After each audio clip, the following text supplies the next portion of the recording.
Saya setiap kesini dikeroyok, belum ngomong sudah diinterupsi, belum ngomong yang interupsi. Saudara, jangan gertak-gertak. Saya bisa gertak juga, saudara. Bisa dihukum menghalang-halangi penyidikan penegakan hukum.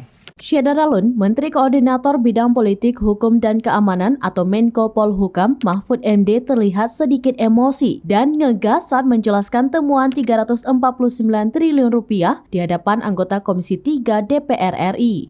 Ia meminta para anggota Komisi 3 DPR untuk tidak mengeluarkan ancaman-ancaman kepada dirinya.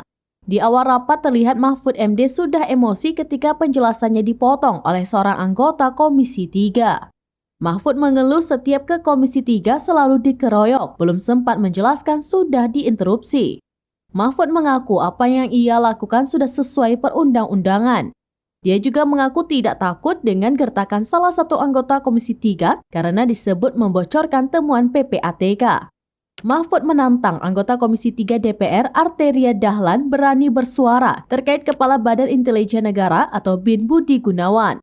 Hal itu dia ucapkan lantaran Arteria menilai tidak seharusnya Pusat Pelaporan dan Analisis Transaksi Keuangan atau PPATK membocorkan informasi intelijen kepada Mahfud MD. Sebelumnya Arteria mengatakan laporan PPATK tidak boleh diumumkan ke publik dan berpotensi dihukum pidana bagi yang membocorkan. Menurut Mahfud MD, Budi Gunawan memberi laporan informasi intelijen kepada dirinya setiap minggu.